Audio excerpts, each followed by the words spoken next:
삑. 손님, 이 카드는 분실 신고가 된 카드인데요. 하와이의 아주 비싼 식당 안에서 날카로운 경고음이 울려 퍼졌습니다. 상간녀랑 맛있는 걸 먹으려던 남편의 얼굴이 순식간에 흑빛이 됐습니다. 두 번째 카드도 거절. 세 번째 카드도 거절. 불과 하루 전만 해도 이 남자는 제 금고를 털어서 상간녀와 1등석 비행기를 타고 도망가며 이런 조롱 문자를 보냈습니다. 내 돈으로 하와이에서 우리 유라랑 새 출발 잘할게. 고맙다 지수야. 하지만 이 멍청한 남편은 꿈에도 몰랐을 겁니다. 그놈이 의기양양하게 훔쳐간 카드들이 어떤 상태인지를요. 저는 이 지긋지긋한 인연을 끊어내고 통쾌한 복수를 준비했습니다. 오늘의 사연 시작합니다. 사연 시작 전 구독과 좋아요를 눌러주시면 오늘 하루 행운이 가득할 겁니다. 저는 가정법원 정문을 빠져나오며 핸드백 안에 넣어둔 이혼 서류를 손끝으로 만져봤습니다. 종이 위에 찍힌 도장의 잉크가 아직 마르지 않은 것 같은 느낌이 손가락 끝에 남았죠. 5년이었습니다. 비가 새는 고시원 쪽방에서 라면 한 그릇을 반씩 나눠 먹으며 박민호의 밀린 빚을 제 월급에서 쪼개어 갚아주던 5년이었습니다. 법원 주차장에 세워둔 차에 올라타 시동을 걸었을 때 주머니 속 휴대전화가 짧게 울렸습니다. 화면에 뜬 문자 메시지를 본 저는 시동을 건 손을 그대로 멈췄습니다. 해외 IP 접속 시도 감지, 보안 정책에 따라 접근을 차단했습니다. 본인이 아닌 경우 즉시 고객센터로 연락 바랍니다. 주거래 은행의 자동 보안 알림이었습니다. 제 명의로 된 예금과 법인 자산 합쳐서 50억 원이 들어있는 계좌에 누군가 해외에서 접속을 시도한 겁니다. 저는 차를 급하게 출발시켜 회사로 달렸습니다. 신호등 앞에서 멈출 때마다 심장이 빨라지는 것을 느꼈지만 핸들을 잡은 두 손에는 오히려 힘을 더 줬습니다. 회사 건물 지하 주차장에 차를 세운 저는 엘리베이터도 타지 않고 계단을 뛰어올라 대표실로 들어갔습니다. 책상 뒤쪽 벽면에 액자를 드러내자 드러나는 비밀 금고 앞에 섰을 때 저는 숨을 멈출 수밖에 없었습니다. 금고 문이 비틀린 채 열려 있었습니다. 안에 보관해 두었던 일회용 비밀번호 생성기, 마스터 보안카드, 법인 신용카드가 전부 사라져 있었습니다. 저는 떨리는 손으로 보안팀 내선 번호를 눌렀습니다. 팀장님, 지금 당장 내 방으로 올라와요. 딴소리 말고 당장. 어제 저녁부터 찍힌 복도랑 사무실 CCTV 영상 다 따서 지금 바로 들고 와요. 보안팀장이 노트북을 들고 올라왔고 저는 팀장의 어깨 너머로 전날 밤 녹화 영상을 함께 돌려봤습니다. 화면 속에 모자를 눌러 쓴 남자가 나타났습니다. 새벽 2시 47분 박민호였습니다. 박민호는 복도를 두리번거리며 대표실로 들어오더니 금고 비밀번호를 눌러 문을 열고 안에 있던 보안 매체들을 주머니에 쑤셔 넣었습니다. 보안팀장이 고개를 돌려 저를 봤습니다. 대표님, 이건 완전히 도둑질 아닙니까? 세상 천지에 이런 법이 어디 있어요? 당장 경찰에 신고부터 하시죠. 팀장님, 잠깐만요. 조용히 좀 해봐요. 내 눈으로 직접 확인해야 할 게 있으니까. 저는 주머니에서 휴대전화를 꺼내 박민호의 소셜미디어 계정을 열었습니다. 비공개 계정이었지만 저는 아직 팔로워 상태였죠. 화면을 위로 올리던 손가락이 멈췄습니다. 1시간 전에 올라온 사진 한 장이 눈에 들어왔습니다. 박민호가 젊은 여자와 나란히 서서 하와이 호놀룰루행 1등석 탑승권을 들고 활짝 웃고 있었습니다. 사진 속 여자의 얼굴을 본 순간 저는 바로 알아봤습니다. 이유라. 3달 전 우리 회사 마케팅팀에 입사했다가 일주일 만에 무단결근을 시작해서 퇴사 처리한 20대 직원이었습니다. 저는 사진을 확대했습니다. 두 사람의 손목에 나란히 채워진 시계가 보였습니다. 지난달 박민호 생일에 제가 2천만 원을 들여 사준 한정판 커플 시계였습니다. 한 쌍을 사서 하나는 제가 차고 하나는 박민호에게 선물했던 바로 그 시계를 이유라의 손목에 채워준 겁니다. 그때 휴대전화가 다시 울렸습니다. 예약 문자 메시지가 도착한 겁니다. 발신자는 박민호였습니다. 지수야, 내 덕분에 나 새 출발한다. 내 돈으로 하와이 최고급 리조트에서 우리 유라랑 아주 달콤하게 잘 살게. 고맙다. 평생 고시원에서 찌질하게 살던 솜씨가 어디 가겠어? 내가 죽어라 번 돈, 내가 아주 시원하게 다 써줄게. 수고해라, 김 여사. 문자 아래에는 리조트 스위트룸 예약 확인 화면을 캡처한 사진이 붙어 있었습니다. 저는 문자를 읽는 동안 표정 하나 바꾸지 않았습니다. 보안팀장이 조심스럽게 저를 살폈지만 저는 고개만 한번 끄덕이고 화면을 껐습니다. 그 순간 전화가 울렸습니다. 시어머니였습니다. 여보세요, 어머님. 너 윤지수. 너 지금 우리 민호 신고하니 어쩌니 그딴 생각하고 있는 거 아니지?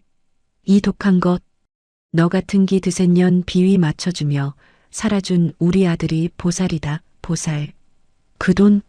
그건 우리 민호가 그동안 너랑 살아주느라 고생한 위자료야. 너 감히 우리 아들 건드리기만 해봐. 내가 내 회사 앞에서 머리 풀고 드러누울 줄 알아. 고소 같은 소리 꿈에서도 꾸지 마, 알았어.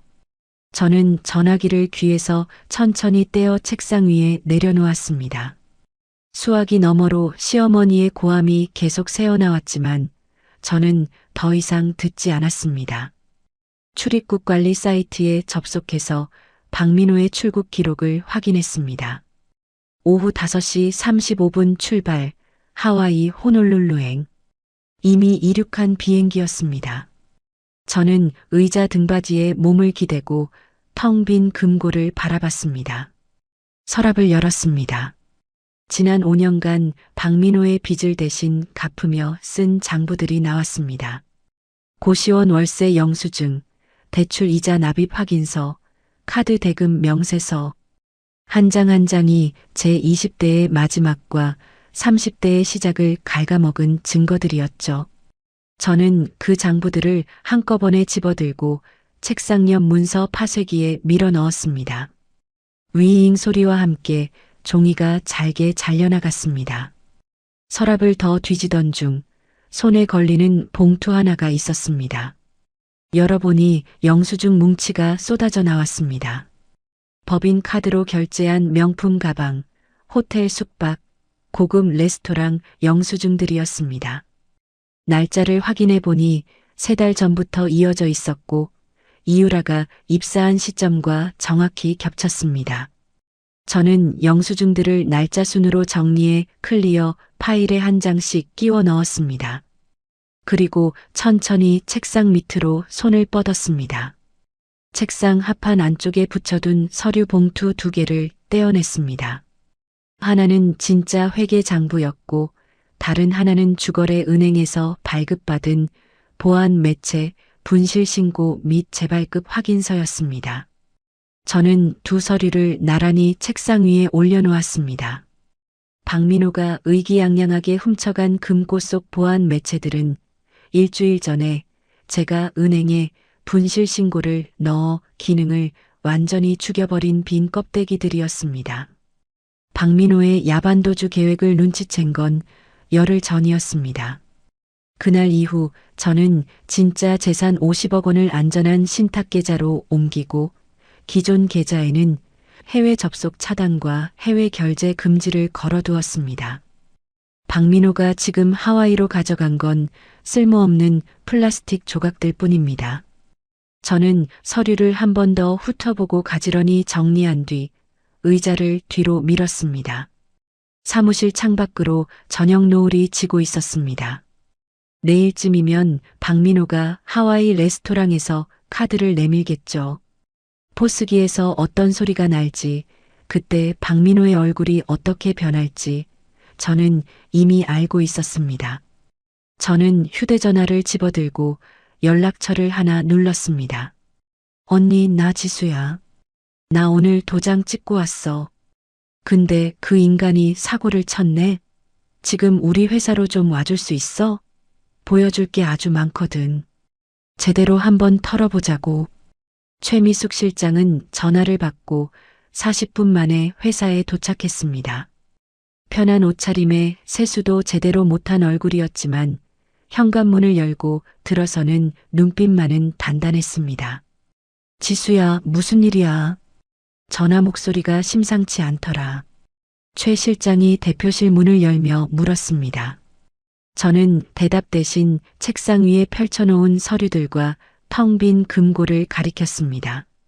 최 실장은 금고 안을 들여다보고 책상 위에 보안 매체 분실 신고서를 읽고 박민호의 소셜미디어 사진을 확인했습니다.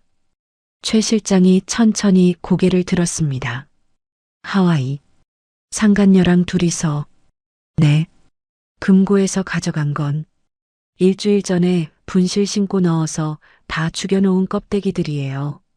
최 실장이 자리에 앉으며 길게 한숨을 내쉬었습니다. 그래, 잘했어. 근데 껍데기 들고 간 걸 알면 발악할 거야. 그 인간. 증거부터 싹 다 잡아놓자. 저는 고개를 끄덕였습니다.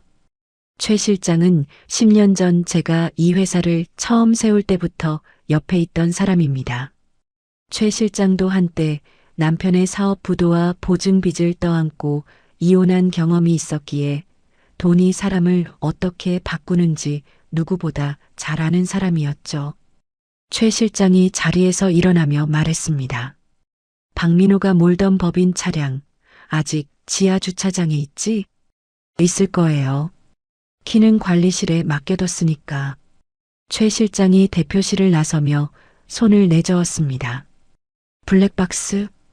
그 인간이 차에서 무슨 짓을 했는지 다 녹음돼 있을 거야.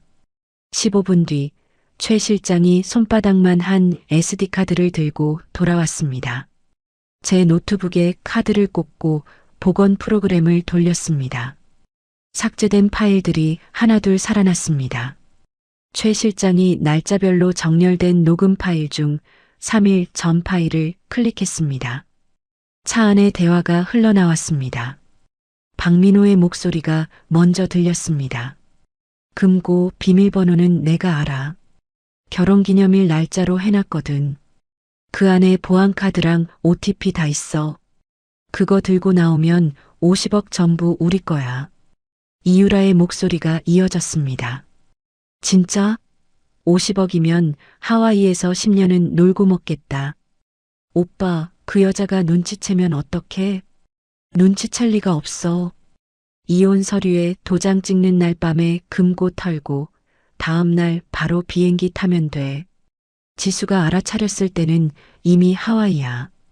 그 여자 서류도 좀 손봐야 하지 않아? 나중에 신고하면 귀찮잖아. 그것도 생각해뒀어. 법인 서류 몇 개 위조해서 지수가 횡령한 것처럼 꾸미면 돼. 그럼 경찰이 지수를 먼저 조사하느라 우리한테 신경 못 써. 저는 노트북 화면을 바라보며 주먹을 꽉 쥐었습니다. 손톱이 손바닥에 파고드는 것을 느꼈지만 얼굴에는 아무런 표정도 짓지 않았습니다. 최 실장이 재생을 멈추고 저를 봤습니다. 다 들었지? 횡령의 서류 위조 모의까지 완벽한 증거야. 이거 하나면 돼. 언니, 오늘 밤 안에 다 정리하자. 저와 최 실장은 밤을 새웠습니다. 블랙박스 녹취록을 시간대별로 출력하고 금고 보안 카메라 원본 영상을 저장 매체 2개에 복사했습니다. 법인 카드로 결제한 이유라의 명품 가방, 호텔, 레스토랑 영수증들을 날짜 순으로 편철해서 바인더에 끼웠습니다.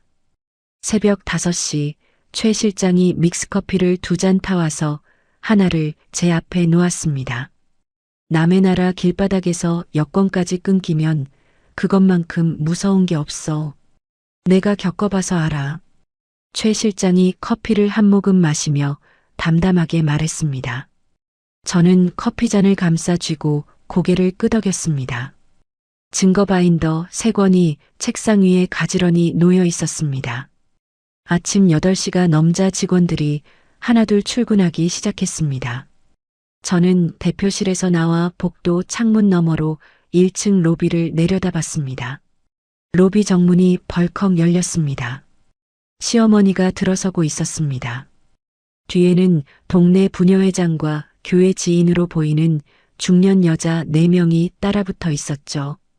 시어머니가 로비 한가운데에 서더니 갑자기 바닥에 드러누웠습니다.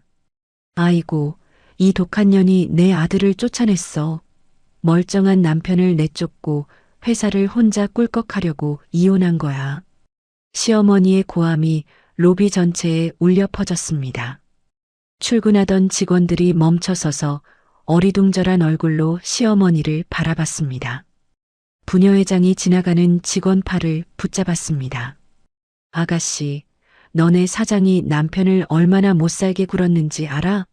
밥도 안 주고 때리고 그러니까 불쌍한 민호 씨가 도망간 거야. 직원이 당황해서 팔을 빼며 뒷걸음질 쳤습니다. 같은 시각 제 휴대전화에 알림이 떴습니다.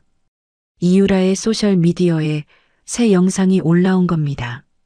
이유라가 제 옷장에서 가져간 한정판 드레스를 입고 비행기 1등석에 앉아 기내식을 먹으며 카메라를 향해 손을 흔들고 있었습니다. 영상 아래 댓글이 빠르게 올라오고 있었습니다. 내용은 전부 저를 향한 욕설과 인신공격이었고 우리 회사 공식 소셜미디어 계정에까지 같은 댓글이 쏟아지고 있었습니다. 9시가 되자 제 업무 전화가 쉴 새 없이 울렸습니다. 윤 대표, 나 한성물산 김 사장이요. 거래처에서 다 소문났어. 대표가 회사 돈 수십억 횡령했다면서? 이번 달 납품 대금부터 정리합시다. 전화를 끊기도 전에 다른 거래처에서 또 전화가 왔습니다. 윤 대표님, 계약건 재검토해야 할 것 같습니다. 이런 상황에서 저희도 리스크를 감당하기 어렵습니다. 사무실 안이 술렁이기 시작했습니다. 고객센터 직원들이 한쪽 구석에 모여 웅성거리고 영업팀원들이 불안한 눈빛으로 서로를 바라봤습니다. 개발팀 팀장이 제 책상 앞에 와서 서류 한 장을 내려놓았습니다. 사직서였습니다. 대표님, 죄송합니다. 상황이 이런데 저도 가족이 있어서. 저는 사직서를 집어들고 서랍에 넣었습니다. 팀장님, 10분만 기다려주세요. 저는 내선 전화를 들어 전 부서에 공지를 보냈습니다. 전 직원, 지금 즉시 대회의실로 모여주세요. 대회의실에 직원 40여 명이 모였습니다. 웅성거림이 가라앉지 않았고 몇몇은 이미 짐을 싸기 시작한 듯 가방을 들고 있었습니다. 저는 회의실 앞에 서서 직원들의 얼굴을 하나하나 바라봤습니다. 여러분, 지금 밖에서 무슨 소문이 돌고 있는지 저도 압니다. 대표가 횡령을 했다. 회사가 곧 망한다. 다 알고 있어요. 회의실이 조용해졌습니다. 결론부터 말씀드리겠습니다. 회사 자금은 단 1원도 빠져나가지 않았습니다. 제가 미리 전부 막아뒀어요. 자금 방어는 완벽하게 끝난 상태입니다. 저는 단호한 목소리로 한 사람의 눈을 바라보며 말했습니다. 밖에서 떠드는 소문은 전부 거짓입니다. 저를 믿고 일해주신 분들께 절대로 피해가 가지 않게 하겠습니다. 자리 지켜주세요. 회의실 안의 동요가 조금씩 가라앉았습니다. 개발팀 팀장이 고개를 숙이며 다시 자리로 돌아갔습니다. 회의를 마치고 나온 저는 법무팀장을 불렀습니다. 팀장님, 지금 로비에서 드러누워 있는 사람들 건물에 무단으로 들어와서 업무를 방해하고 있는 겁니다. 112에 바로 신고해 주세요. 10분 뒤 경찰차 2대가 도착했습니다. 저는 대표실 창문 너머로 내려다봤습니다. 경찰이 바닥에 누워 버티던 시어머니의 팔을 잡고 일으켜 세웠습니다. 시어머니가 발버둥을 치며 소리를 질렀습니다. 내 아들 회사에 내가 왜 못 들어와? 이것도 다 그년이 꾸민 거야. 경찰이 시어머니와 지인들을 건물 밖으로 데리고 나갔습니다. 부녀회장이 뒤돌아보며 소리쳤지만 유리문이 닫히면서 목소리가 끊겼습니다. 저는 창문에서 시선을 거두고 책상 위에 증거 바인더 3권을 가방에 넣었습니다. 최 실장이 대표실 문을 열고 들어오며 말했습니다. 경찰서 경제범죄수사팀 9시 반에 업무 시작이야. 지금 출발하면 딱 맞아. 저는 가방 지퍼를 잠그고 자리에서 일어났습니다. 관할 경찰서 경제범죄수사팀 사무실 문을 열었을 때 벽시계는 9시 30분을 가리키고 있었습니다. 담당 수사관이 커피를 한 모금 마시다가 저와 최 실장을 보고 자리에서 일어났습니다. 무슨 일로 오셨습니까? 저는 인사를 건네고 수사관의 책상 위에 증거 바인더 3권을 나란히 올려놓았습니다. 단순한 부부 싸움이 아닙니다. 횡령과 서류 위조 혐의로 2사람을 고소하러 왔습니다. 수사관이 바인더 표지를 넘기며 눈을 가늘게 떴습니다. 최 실장이 옆에서 바인더를 하나씩 짚어가며 설명했습니다. 첫 번째 바인더는 회사 내부 보안 카메라 영상입니다. 피고소인 박민호가 새벽에 금고를 열고 보안 매체를 훔쳐가는 장면이 전부 찍혀 있어요. 수사관이 영상 파일이 담긴 저장 매체를 꺼내 들었습니다. 두 번째는 법인 차량 블랙박스 녹음 파일이에요. 박민호와 공범 이유라가 금고를 털 계획을 세우고 법인 서류를 위조해서 우리 대표님한테 횡령 누명을 씌우겠다고 모의하는 대화가 그대로 담겨 있습니다. 수사관이 녹취록 출력본을 읽어내려가다가 고개를 들어 저를 봤습니다. 이건 상당히 구체적인 범행 모의네요. 세 번째 바인더는 박민호가 법인 카드를 사적으로 쓴 영수증들입니다. 3달 전부터 상간녀에게 명품 가방을 사주고 호텔을 잡고 해외여행까지 다닌 내역이 날짜별로 정리돼 있어요. 최 실장이 마지막 바인더를 펼쳐 보이며 말했습니다. 수사관이 의자 등받이에 몸을 기대며 고개를 끄덕였습니다. 자료가 아주 탄탄하네요. 이 정도면 바로 강제 수사로 전환하겠습니다. 사건 번호 부여할 테니 잠시만 기다려주세요. 수사관이 전산에 사건을 등록하고 접수증을 출력해 건네줬습니다. 그리고 하나 더 말씀드릴 게 있습니다. 저는 휴대전화를 꺼내 박민호의 소셜미디어 사진과 출국 기록 조회 화면을 수사관에게 보여줬습니다. 피고소인 2명이 이미 어제 저녁에 하와이로 출국했습니다. 지금 한국에 없어요. 수사관의 표정이 단단하게 굳었습니다. 해외 도주의 피해 금액이 이 정도면 여권 무효화 조치를 요청하겠습니다. 외교부에 바로 공문 넣을게요. 수사관이 키보드를 두드리며 서류 작성에 들어갔습니다. 저는 접수증을 받아 가방에 넣고 경찰서를 나섰습니다. 최 실장이 주차장으로 걸어가며 말했습니다. 다음은 은행이야. 계좌 동결 상태 확인하고 만약을 대비해서 한 번 더 잠가야 해. 10시 30분 저와 최 실장은 주거래 은행 본점 VIP 창구에 앉았습니다. 전담 매니저가 서류를 펼치며 저를 맞았습니다. 저는 가방에서 경찰의 수사 착수 통지서를 꺼내 매니저에게 건넸습니다. 박민호가 소지한 카드 전부 해외 결제 차단이랑 계좌 동결 상태가 지금도 유지되고 있는 거 맞죠? 매니저가 전산을 확인하며 고개를 끄덕였습니다. 네, 대표님. 분실 신고 이후 모든 거래가 정지된 상태고 해외 접속 차단도 정상적으로 걸려 있습니다. 어떤 경로로든 돈이 빠져나갈 수 없어요. 수사 착수 통지서도 접수해 주세요. 혹시 법원에서 뭔가 날아오더라도 저한테 먼저 연락 주시고요. 매니저가 서류를 접수하며 도장을 찍었습니다. 은행을 나서면서 최 실장이 말했습니다. 지수야, 한 가지 더 해둬야 할 게 있어. 박민호 그 인간 앙심 품으면 국세청에 허위 신고할 수도 있어. 내가 세금 안 냈다. 비자금 만들었다. 이런 식으로. 이미 생각했어요, 언니. 나도 생각했어.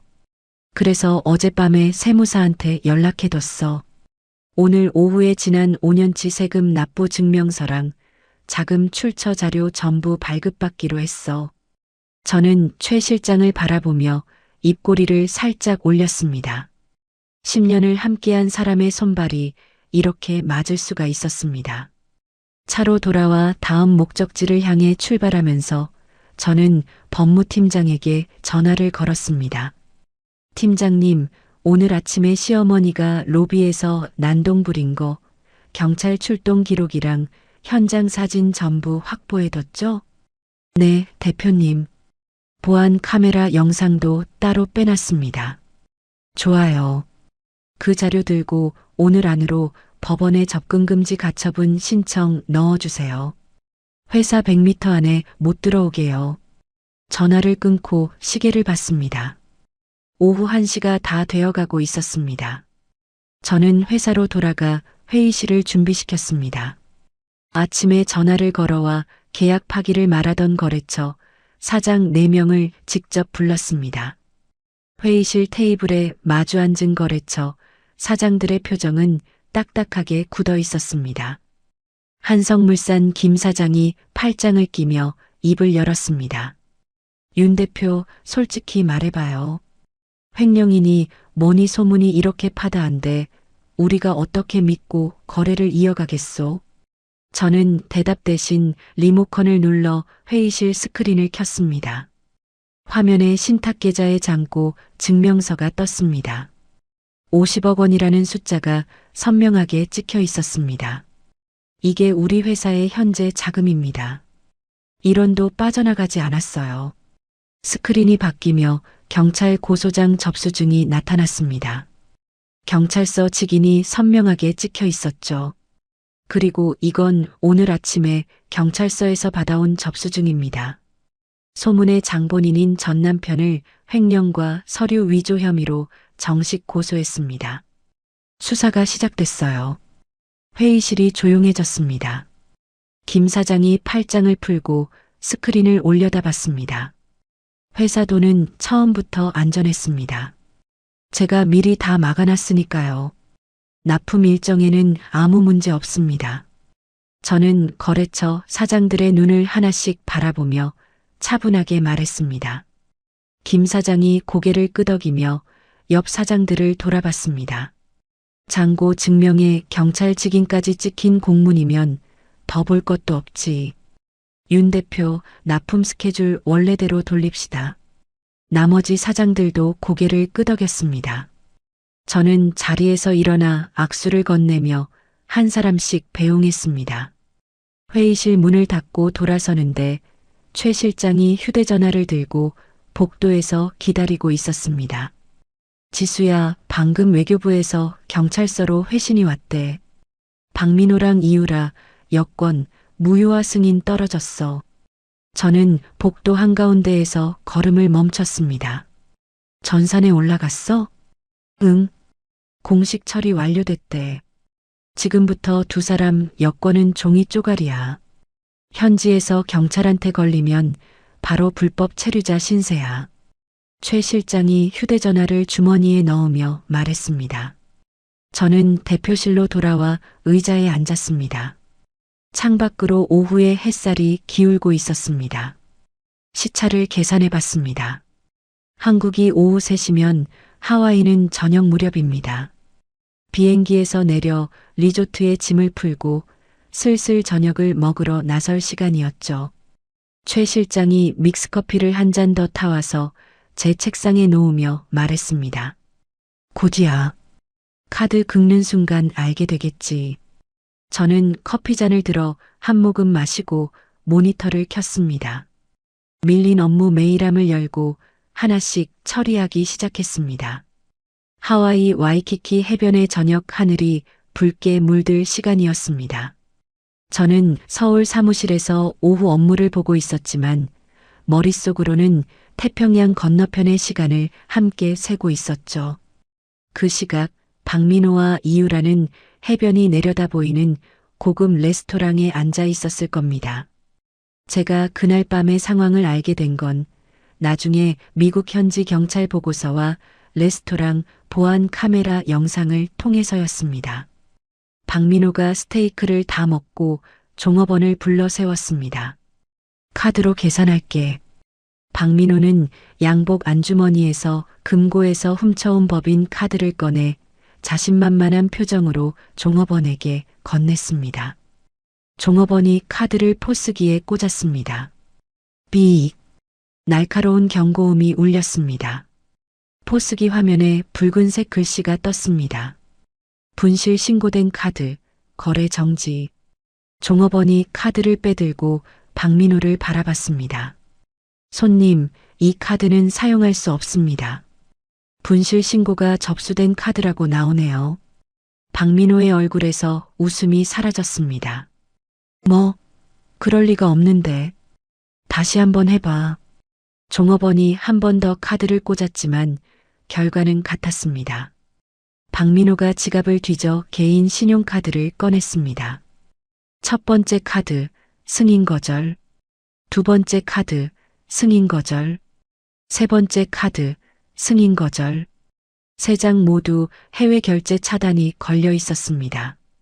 박민호의 이마에 땀이 맺히기 시작했습니다.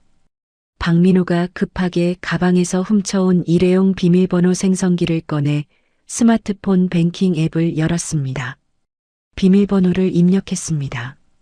56. 다시 입력했습니다. 56. 세 번째, 네 번째. 화면에 빨간 글씨가 떴습니다. 비밀번호 오류 횟수 초과, 계좌 접속이 차단되었습니다. 박민호의 손이 벌벌 떨렸습니다. 이미 분실 신고로 기능이 죽어버린 플라스틱 껍데기를 아무리 눌러봤자 숫자가 맞을 리가 없었죠. 레스토랑 매니저가 다가왔습니다. 덩치 큰 남자였고 표정이 좋지 않았습니다. 손님 결제가 안 되면 저희도 경찰을 부를 수밖에 없습니다. 잠깐만. 지금 해결할 수 있어. 박민호가 두 손을 내저으며 이유라를 돌아봤습니다. 너 현금 있지? 아까 달러 좀 가져왔다고 했잖아.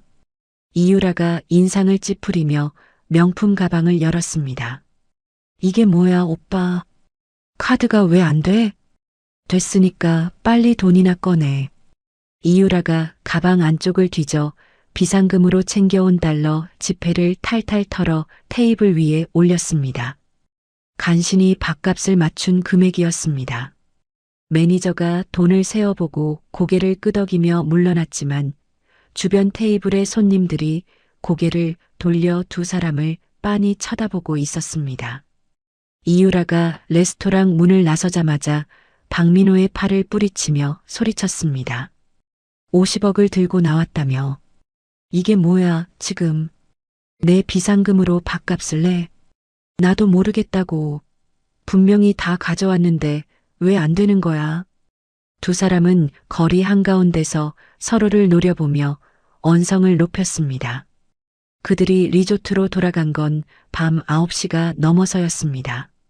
로비를 지나 객실 문 앞에 선 박민호가 전자 키카드를 갖다 댔습니다. 붉은 불이 깜빡였습니다. 문이 열리지 않았습니다. 박민호가 다시 한번 키카드를 대봤지만 결과는 같았습니다.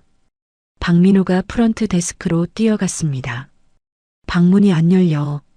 키카드가 고장 난 것 같은데. 프런트 직원이 전산을 확인하더니 고개를 저었습니다. 손님 보증금으로 걸어둔 신용카드가 정지되었습니다. 호텔 규정에 따라 퇴실 처리가 완료됐습니다. 손님의 짐은 저쪽에 있습니다. 직원이 로비 구석을 가리켰습니다. 캐리어 2개가 벽에 기대어 나란히 놓여 있었습니다. 박민호의 얼굴이 벌겋게 달아올랐습니다. 아니, 이게 무슨 소리야?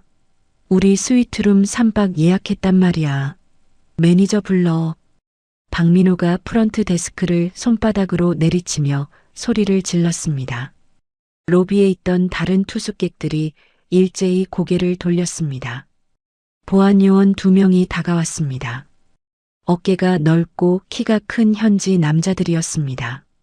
손님, 조용히 해주시겠습니까? 퇴실 처리된 이상 더 머무실 수 없습니다. 손 치워. 나 한국에서 사업하는 사람이야.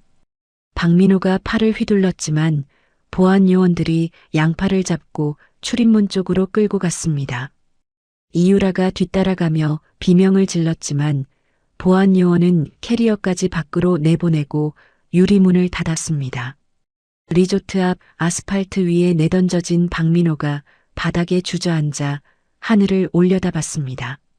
이유라가 캐리어를 붙잡고 서서 박민호를 내려다봤습니다. 오빠, 지금 어떡할 건데? 오늘 밤에 어디서 자? 박민호는 대답하지 못했습니다. 떨리는 손으로 주머니에서 휴대전화를 꺼내 제 번호를 눌렀습니다. 신호가 갔지만 받지 않았습니다. 다시 걸었습니다. 또 받지 않았습니다. 박민호가 미친 듯이 통화 버튼을 누르기 시작했습니다. 10번, 20번, 30번. 그 시각 서울 사무실 제 책상 위에서 휴대전화가 끊임없이 울리고 있었습니다. 화면에 뜨는 부재중 전화 숫자가 40을 넘기고 50을 넘겼습니다. 최 실장이 제 책상 옆에 서서 화면을 내려다보며 말했습니다. 55통이네. 저는 모니터에서 눈을 떼지 않은 채 고개만 살짝 끄덕였습니다. 56번째 전화가 울렸을 때 저는 천천히 손을 뻗어 스피커폰 버튼을 눌렀습니다. 수화기 너머로 박민호의 목소리가 터져 나왔습니다. 지수야, 제발 카드 좀 풀어줘. 지금 길바닥에 앉아 있다고. 호텔에서 쫓겨났어. 제발. 박민호의 목소리가 갈라지며 울먹거렸습니다. 그 뒤로 이유라의 목소리가 들렸습니다. 아, 진짜 덥다. 덥고 짜증나. 오빠, 빨리 해결해. 이유라가 코를 훌쩍이며 징징대는 소리가 사무실 전체에 퍼졌습니다. 최 실장이 팔짱을 끼고 천장을 올려다보며 헛웃음을 흘렸습니다. 저는 스피커폰을 바라보며 입꼬리를 천천히 올렸습니다. 차갑고 건조한 목소리로 딱 한마디를 내뱉었습니다. 누구세요? 차단할게요. 저는 통화 종료 버튼을 누르고 박민호의 번호를 영구 차단 목록에 넣었습니다. 전화를 끊고 하루가 지났습니다. 아침에 출근해서 커피를 한 모금 마시는데 최 실장이 대표실 문을 두드렸습니다. 지수야, 큰일 났어. 이것 좀 봐. 최 실장이 노트북을 들고 들어와 제 앞에 펼쳤습니다. 포털 사이트 메인 화면에 기사 제목이 떠 있었습니다. 남편에게 횡령 누명 씌우고 수십억 비자금 챙긴 유명 커머스 30대 여성 대표. 저는 기사 제목을 2번 읽었습니다. 손가락 끝이 차가워지는 것을 느꼈지만 화면에서 눈을 떼지 않았습니다. 하와이에서 한 거야. 박민호가 한국에 있는 브로커를 써서 기사를 뿌린 거야. 최 실장이 이를 악물며 말했습니다. 기사는 한두 개가 아니었습니다. 이름만 다른 언론사 서너 곳에서 똑같은 내용을 쏟아내고 있었고 댓글창에는 저를 향한 욕설이 수백 개씩 달리고 있었습니다. 저는 기사를 끝까지 읽었습니다. 내용은 제가 수십억 원의 비자금을 만들어 빼돌렸고 이를 들킨 남편을 오히려 범죄자로 몰아쫓아냈다는 거짓이었습니다. 기사에 첨부된 자료는 우리 회사의 세무 서류 일부를 교묘하게 잘라붙인 것이었죠. 박민호가 회사에 있을 때 빼돌린 서류야. 그걸 브로커한테 보내서 조작한 거지. 최 실장이 화면을 가리키며 목소리를 낮췄습니다. 저는 고개를 끄덕이고 휴대전화를 확인했습니다. 거래처에서 온 문자가 벌써 여러 통 쌓여 있었습니다. 그때 법무팀장이 문을 열고 들어왔습니다. 얼굴이 하얗게 질려 있었습니다. 대표님, 법원에서 가압류 결정문이 날아왔습니다. 누군가 대표님 도장이 찍힌 약속어음을 근거로 법인 통장 가압류를 신청했는데 법원이 받아들였습니다. 약속어음이요? 제가 쓴 적이 없는데 위조입니다. 하지만 법원은 서류만 보고 일단 결정을 내린 거예요. 저는 의자 등받이를 꽉 잡았습니다. 가압류가 걸리면 법인 통장이 묶이고 통장이 묶이면 직원 월급도 거래처 납품 대금도 나갈 수가 없었습니다. 1시간도 되지 않아 상황은 더 나빠졌습니다. 오후 2시 주거래 은행 기업 담당 부서에서 전화가 왔습니다. 윤 대표님, 법원 가압류 통지서가 접수되어서 다음 달 예정된 기업대출 연장을 보류하겠다는 통지서를 발송했습니다. 전화를 끊기도 전에 대표실 문이 다시 열렸습니다. 재무팀 직원이 숨을 헐떡이며 뛰어들어왔습니다. 대표님, 국세청에서 조사관 2분이 오셨습니다. 세무조사 사전 통지서를 들고요. 저는 자리에서 일어나 재무팀으로 내려갔습니다. 양복을 입은 국세청 조사관 2명이 재무팀 한가운데에 서 있었고 직원들이 겁에 질린 얼굴로 구석에 몰려 있었습니다. 조사관이 서류를 내밀었습니다. 익명 제보가 접수되어 세무조사를 실시하게 되었습니다. 제보 내용은 수십억 원 규모의 비자금 조성 혐의입니다. 저는 서류를 받아들고 내용을 읽었습니다. 박민호가 빼돌린 세무 서류를 바탕으로 만들어진 허위 제보서였습니다. 조사관들이 재무팀 캐비닛을 열어 서류를 꺼내기 시작했고 직원들의 얼굴이 새파랗게 질렸습니다. 대표실로 돌아온 저는 책상 위에 쌓인 공문들을 바라봤습니다. 가압류 결정문, 대출 연장 보류 통지서, 세무조사 사전 통지서, 3장의 종이가 나란히 놓여 있었습니다. 오후 3시 택배사에서 전화가 왔습니다. 윤 대표님, 뉴스 보셨죠? 저희도 브랜드 이미지 문제가 있어서 내일부터 배송 트럭 운행을 중단합니다. 물류 대행업체에서도 같은 내용의 통보가 왔습니다.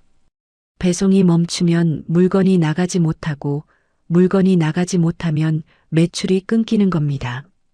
사무실 복도에서 직원들이 웅성거리는 소리가 들려왔습니다. 회사 진짜 부도나는 거 아니야? 대표님이 진짜 횡령한 거면 어떡해? 우리 월급은? 저는 눈을 감고 두 손으로 관자놀이를 눌렀습니다. 그때 최 실장이 휴대전화를 들고 들어왔습니다. 지수야, 이것까지 봐야 해. 시어머니가 유튜브에 나왔어. 최 실장이 재생 버튼을 누르자 시어머니의 얼굴이 화면에 떴습니다. 사이버 레카 채널의 스튜디오에 앉은 시어머니가 손수건으로 눈물을 찍어내며 말하고 있었습니다. 우리 민호가 얼마나 착한 앤데요. 그 독한 년이 내 아들을 맨몸으로 쫓아내고 회사를 혼자 먹으려고 쇼를 하는 거예요. 세상에 이런 며느리가 어디 있어요. 진행자가 고개를 끄덕이며 맞장구를 치고 있었고 댓글창에는 저를 욕하는 글이 빠르게 올라가고 있었습니다. 최 실장이 영상을 끄며 이를 갈았습니다. 저 할머니가 끝까지. 저는 모니터를 돌려 온라인 쇼핑몰 관리자 페이지를 열었습니다. 고객 게시판에 악성 댓글이 도배되어 있었고 환불 요청이 수천 건 쌓여 결제 시스템이 먹통이 된 상태였습니다. 저는 화면을 바라보며 입술을 꽉 깨물었습니다. 평생을 바쳐 쌓아 올린 이 회사가 거짓 서류 몇 장과 행정 절차의 기계적인 움직임 때문에 진짜로 무너질 수도 있었습니다. 가짜 뉴스, 위조 약속어음, 허위 세무 제보, 가압류, 대출 보류.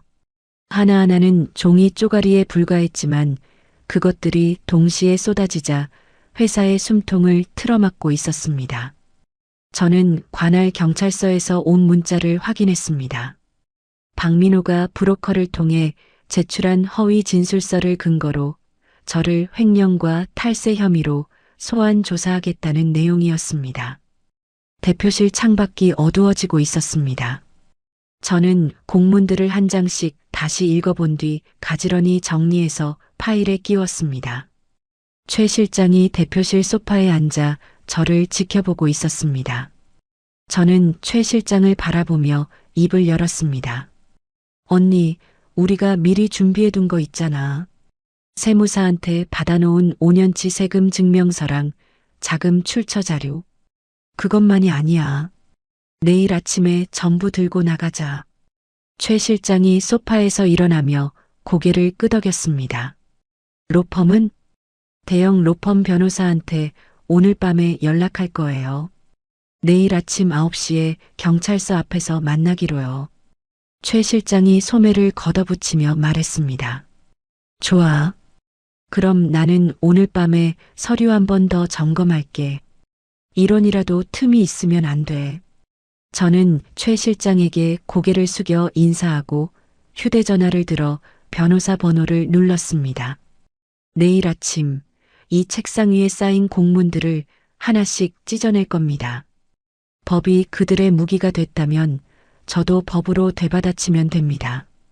다음 날 아침 9시 저와 최 실장은 관할 경찰서 앞에서 대형 로펌 변호사를 만났습니다. 양손에 든 서류 가방이 묵직했지만 발걸음은 오히려 가벼웠습니다. 경제범죄수사팀 사무실에 들어서자 담당 수사관이 저를 보며 자리에서 일어났습니다. 윤지수 대표님, 소환조사 건으로 오신 겁니까? 아닙니다. 소환조사를 받으러 온 게 아니라 그 소환이 왜 취소되어야 하는지를 보여드리러 왔습니다. 저는 수사관의 책상 위에 서류 가방을 열었습니다. 변호사가 첫 번째 서류를 꺼내 수사관 앞에 놓았습니다. 이건 국가공인 필적감정기관에서 발급한 감정서입니다. 법원의 가압류 근거로 제출된 약속어음의 서명과 윤지수 대표의 실제 서명을 비교 분석한 결과 두 서명은 완전히 다른 사람이 쓴 것으로 확인되었습니다. 수사관이 감정서를 펼쳐 읽었습니다.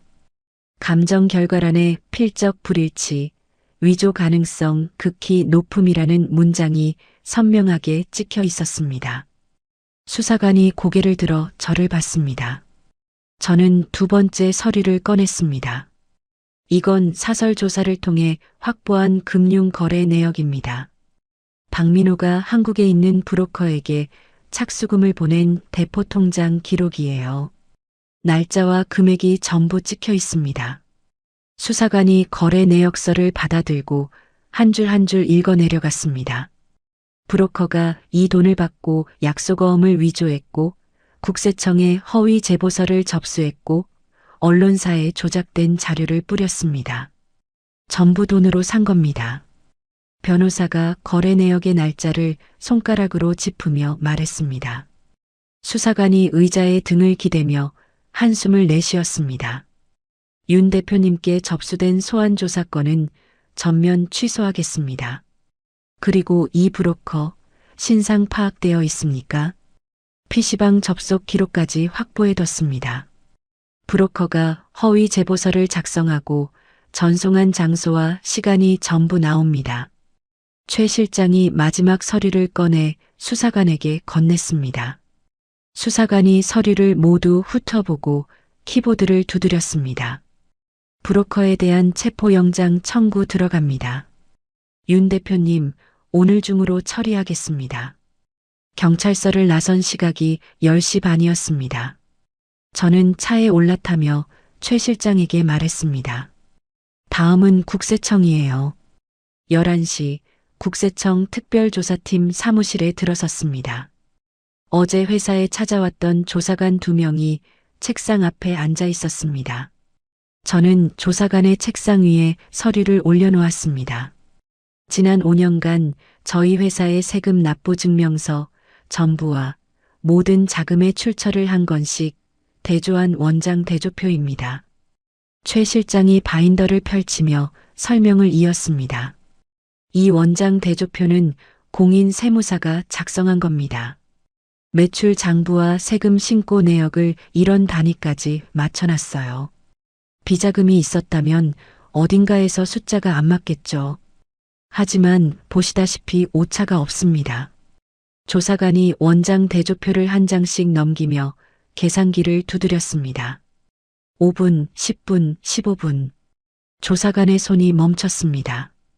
그리고 이건 오늘 아침에 경찰서에서 받아온 공문입니다. 변호사가 수사 착수 공문을 조사관에게 건넸습니다. 어제 접수된 익명 제보는 박민호가 금전적 대가를 주고 브로커에게 시킨 허위 제보입니다. 경찰이 이미 브로커에 대한 체포영장을 청구했습니다. 조사관 2명이 서로 얼굴을 마주봤습니다. 선임 조사관이 서류를 내려놓으며 입을 열었습니다. 회계 장부에 문제가 없고 제보 자체가 허위라는 수사 기록까지 있으니 세무조사 사전 통지를 철회하겠습니다. 저는 고개를 숙여 인사했습니다. 그때 선임 조사관이 바인더 안에 다른 서류를 집어들었습니다. 박민호가 법인 카드로 결제한 영수증 뭉치였습니다. 잠깐, 이건 뭡니까?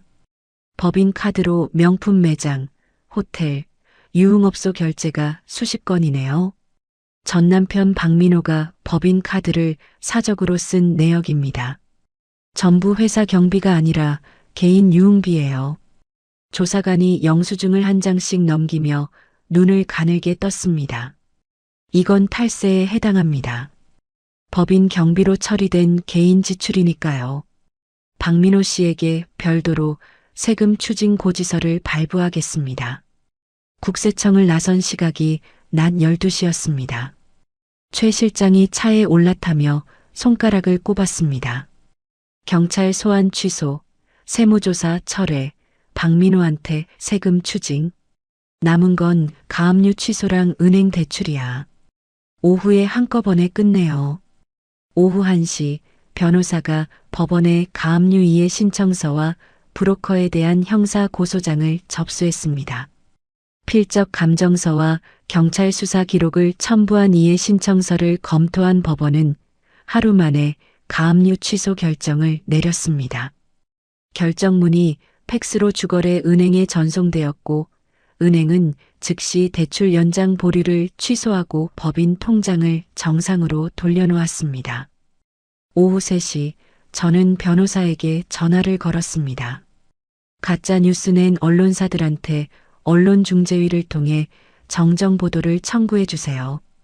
그리고 시어머니가 출연한 유튜브 채널, 시어머니 본인까지 전부 명예훼손으로 고소합니다.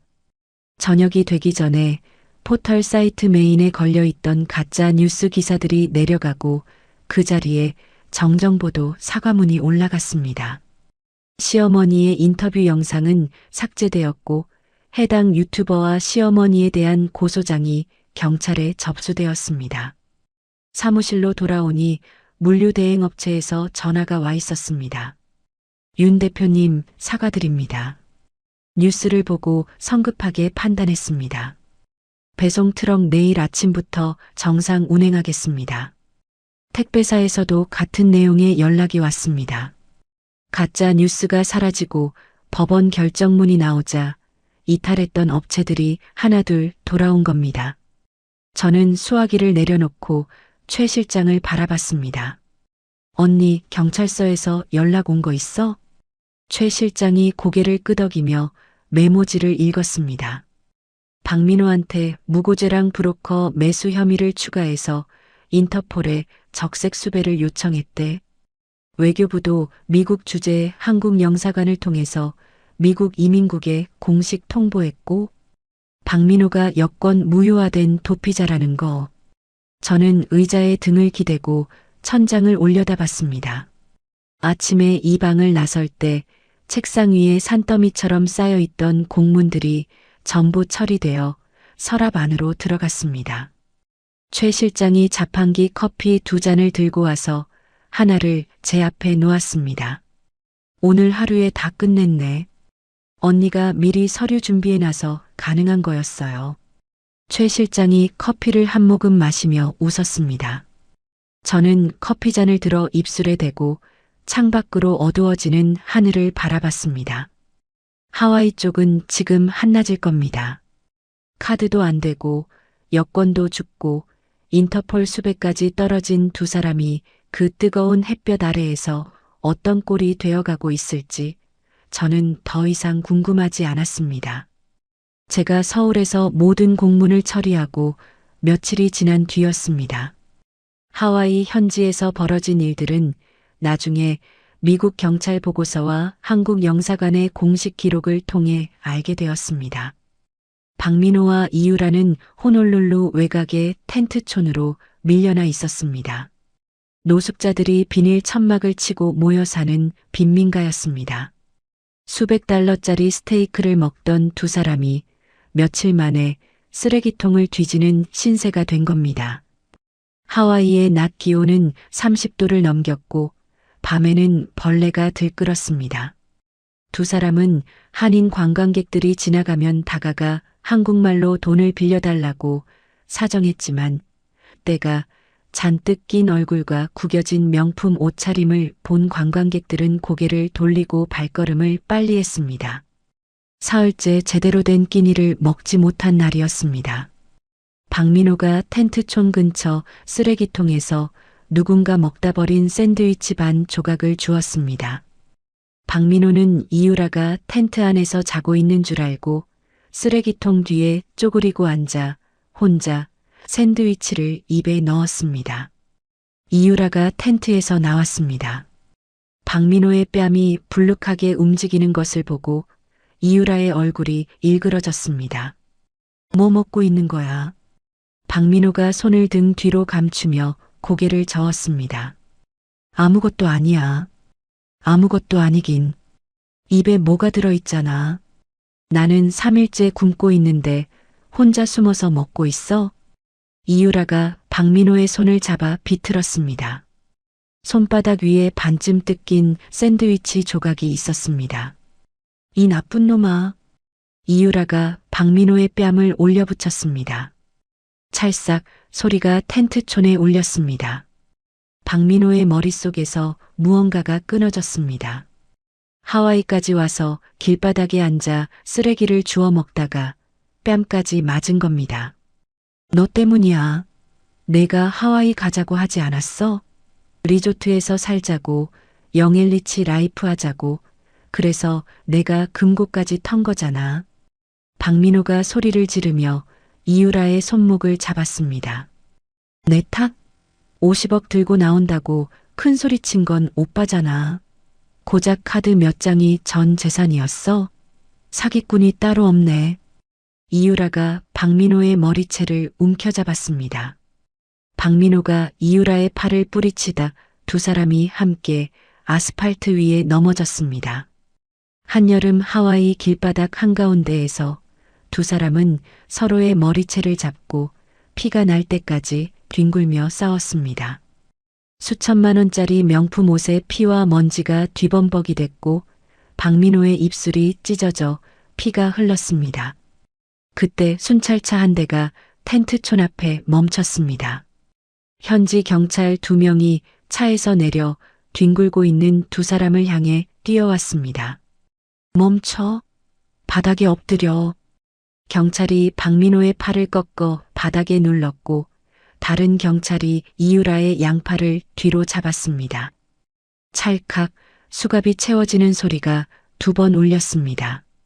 순찰차 뒷좌석에 태워져 경찰서로 끌려간 두 사람은 접수대에서 지문을 찍었습니다.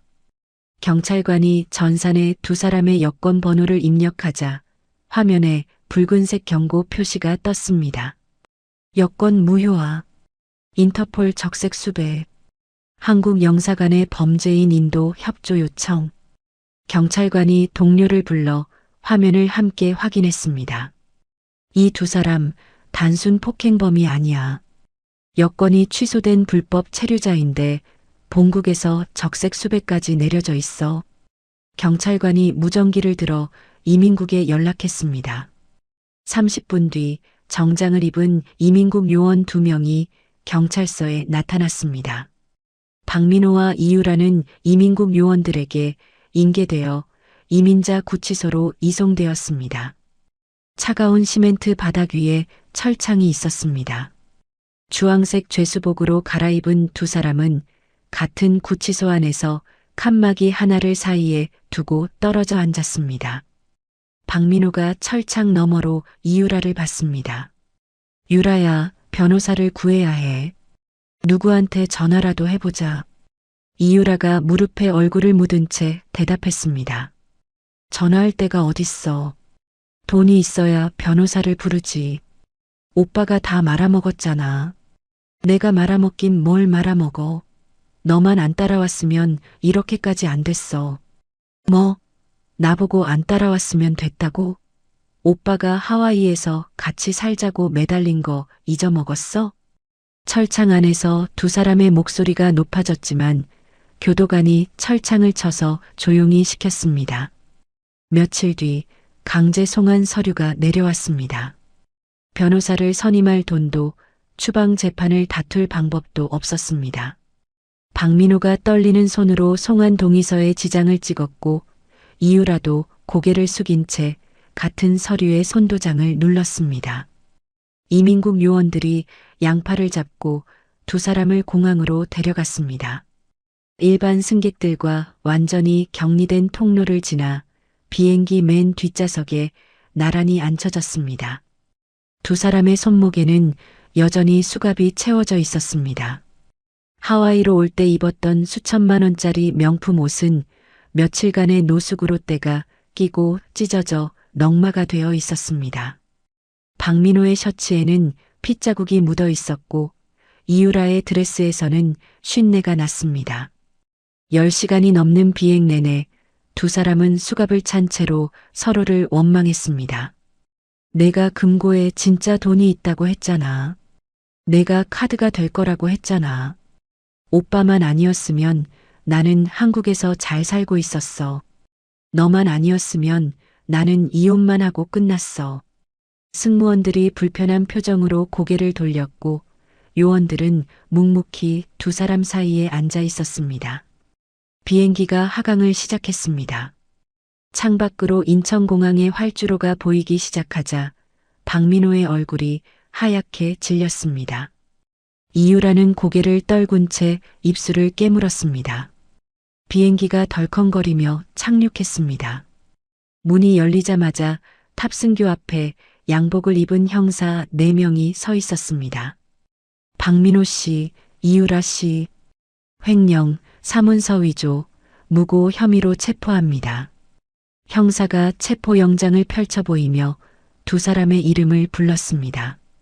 이민국 요원이 수갑 열쇠를 한국 형사에게 건넸고 형사들이 두 사람의 양팔을 잡아 탑승교를 걸어 내려갔습니다. 박민호가 고개를 푹 숙였고 이유라가 흐느끼기 시작했습니다. 입국장 게이트가 열리는 순간 눈앞이 하얘질 만큼 강렬한 플래시가 터졌습니다. 기자 수십 명과 카메라를 든 유튜버들이 게이트 앞에 진을 치고 있었습니다. 제가 며칠 전 언론사에 익명으로 송환 일정을 제보해 둔 겁니다. 넝마가 된 명품 옷을 입고 수갑을 찬 채 고개를 숙인 두 사람의 모습이 카메라에 잡혔습니다. 그날 저녁 그 사진과 영상이 전국 뉴스에 나왔습니다. 저는 사무실에서 그 뉴스를 봤습니다. 화면 속 박민호의 얼굴을 3초쯤 바라보다가 리모컨을 눌러 텔레비전을 껐습니다. 인천공항 뉴스가 나간 그날 밤 시어머니에게서 119 신고가 들어갔다는 소식을 전해 들었습니다. 텔레비전으로 아들의 압송 장면을 보다가 뒷목을 잡고 쓰러져 구급차에 실려갔다는 겁니다. 저는 그 소식을 듣고도 아무런 감정이 일지 않았습니다. 휴대전화를 내려놓고 밀린 결제 서류를 이어서 처리했습니다. 며칠 뒤부터 교도소에서 편지가 오기 시작했습니다. 하루에 한 통씩 박민호의 이름이 적힌 봉투가 회사 우편함에 꼬박꼬박 도착했습니다. 최 실장이 첫 번째 편지를 들고 대표실에 들어왔습니다. 지수야, 박민호한테 편지 왔어. 어떡할까? 저는 봉투를 받아들고 잠깐 무게를 가늠했습니다. 제법 두꺼운 걸 보니 여러 장을 빼곡하게 채운 모양이었습니다. 저는 봉투를 뜯지 않고 그대로 들고 일어나 문서 파쇄기 앞으로 걸어갔습니다. 봉투째로 투입구에 밀어 넣었습니다. 위잉, 기계가 돌아가며 종이를 잘게 갈아버렸습니다. 앞으로도 오면 똑같이 해주세요, 언니. 최 실장이 고개를 끄덕였습니다. 그 뒤로도 편지는 계속 왔습니다. 제발 합의해달라. 한 번만 면회와달라. 다 내가 잘못했다. 봉투 겉면에 휘갈겨 쓴 글씨가 보일 때도 있었지만 저는 단 한 통도 열어보지 않았습니다. 매일 아침 우편함을 확인하고 박민호의 봉투가 있으면 파쇄기에 넣는 것이 최 실장의 새로운 아침 루틴이 되었죠. 편지 대신 저는 교도소장 앞으로 등기우편을 보냈습니다.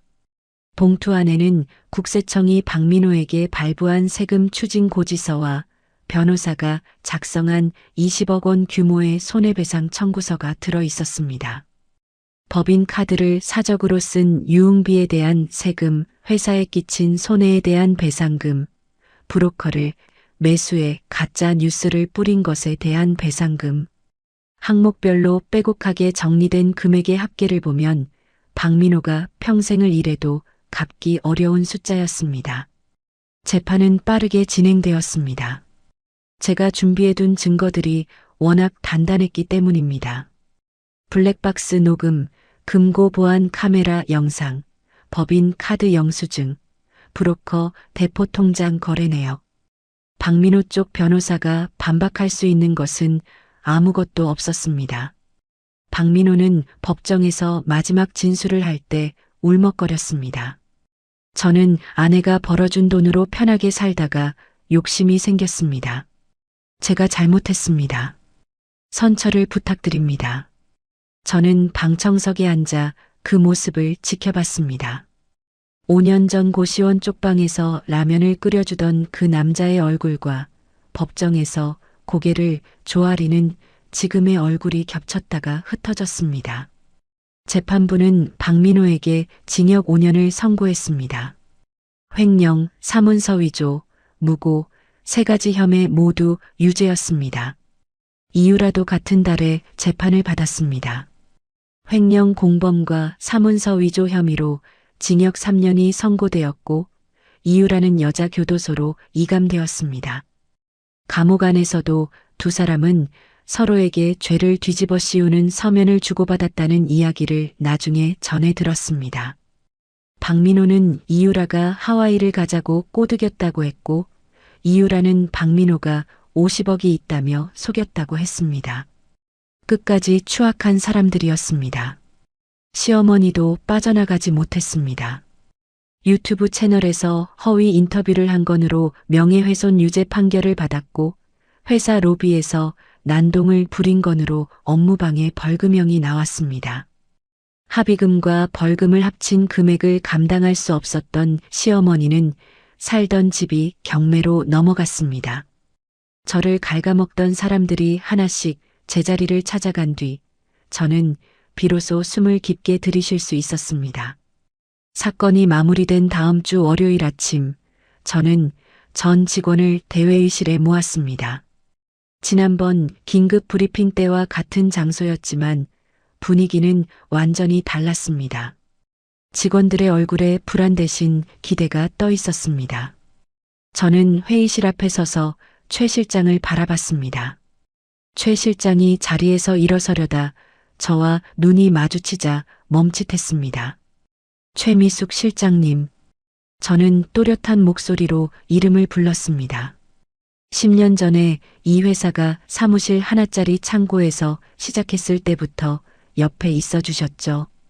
이번에도 언니가 아니었으면 저 혼자서는 절대 못 막았습니다. 최 실장이 손사래를 쳤습니다. 아이고 지수야. 사람들 앞에서 이러지 마. 오늘부터 최미숙 실장님을 부사장으로 승진 발령합니다. 회의실이 잠깐 조용해졌다가 박수가 터져 나왔습니다. 최 실장이 입을 꾹 다물고 눈시울을 붉혔지만 끝내 울지는 않았습니다. 대신 고개를 한번 깊이 숙이고 제 손을 꽉 잡았습니다. 저는 직원들을 둘러보며 말을 이었습니다. 회사가 흔들릴 때 자리를 지켜주신 분들, 저는 한 분 한 분 기억하고 있습니다. 여러분이 있었기에 이 회사가 버틸 수 있었어요. 저는 핵심 직원들의 이름을 한 명씩 부르며 특별 보너스와 승진 인사를 발표했습니다. 박수 소리가 회의실을 가득 채웠습니다. 그 뒤로 회사는 달라졌습니다. 가짜 뉴스 위기를 정면으로 뚫고 나온 이야기가 업계에 퍼지면서 오히려 회사의 이름을 알리는 계기가 되었습니다. 투명한 경영, 빈틈없는 위기 대응, 거래처들이 먼저 연락을 해왔고 새로운 제휴 제안이 줄을 이었습니다. 매출은 전년 대비 300% 이상 뛰었습니다. 늘어난 직원들을 수용하기 위해 새 사무실이 필요했습니다. 저는 강남의 신축 빌딩에 사무실 계약서를 작성하며 도장을 찍었습니다. 계약서 위에 찍힌 제 도장의 잉크가 선명하게 번졌습니다. 이사를 마친 날, 저는 새 대표실의 통유리창 앞에 섰습니다. 23층 높이에서 내려다 보이는 도심의 풍경이 넓게 펼쳐졌습니다. 최 실장이 커피 2잔을 들고 대표실에 들어왔습니다. 부사장님, 믹스커피 대신 이제 원두커피 드셔야 하는 거 아니에요? 최 실장이 피식 웃으며 믹스커피 한 잔을 제 손에 쥐어줬습니다. 나는 죽어도 믹스커피야. 저는 웃으며 커피잔을 받아들었습니다. 창밖으로 4월의 햇살이 빌딩 유리에 부딪혀 반짝이고 있었습니다. 저는 커피를 한 모금 마시고 창틀에 한 손을 올렸습니다. 고시원 쪽방에서 라면, 국물로 끼니를 때우던 날들이 있었습니다. 남편의 빚을 갚느라 제 통장 잔고가 영원이던 날들도 있었습니다. 회사가 무너질 뻔한 밤에 파쇄기 소리를 들으며 이를 악물던 시간도 있었죠. 그 모든 시간을 지나 저는 지금 여기 서 있었습니다. 제 이름으로 세운 회사, 제 이름으로 지킨 자산, 제 이름으로 완성한 자리. 저는 통유리창 너머의 하늘을 바라보며 커피잔을 천천히 내려놓았습니다. 여러분, 윤지수 씨의 통쾌한 이야기를 끝까지 들으셨나요? 윤지수는 고시원 쪽방에서 라면을 반으로 나눠 먹으며 남편의 빚을 갚아주던 사람이었습니다. 5년간의 헌신이 돌아온 건 조롱 문자 한 통과 텅 빈 금고였죠. 하지만 윤지수는 울지 않았습니다. 눈물 대신 서류를 꺼내 들었고 분노 대신 계산기를 두드렸습니다. 남편이 훔쳐간 건 빈 껍데기뿐이었고 진짜 무기는 처음부터 윤지수의 손안에 있었습니다. 배신은 누구에게나 찾아올 수 있습니다. 하지만 무너지느냐, 다시 일어서느냐는 결국 자기 자신에게 달려있다고 생각합니다. 윤지수가 특별한 사람이어서가 아닙니다. 포기하지 않았기 때문에 이긴 겁니다. 내 옆에 있는 사람을 믿되 나 자신을 지키는 것도 잊지 마시길 바랍니다. 당신의 이름으로 세운 것들은 당신이 지켜야 합니다. 이야기를 끝까지 들어주신 분이 계시다면 잘 들었다고 댓글 하나만 남겨주세요. 감사합니다. 오늘의 사연도 끝까지 들어주신 시청자 여러분 정말 감사합니다. 오늘 하루도 무탈하고 행복한 하루 보내세요.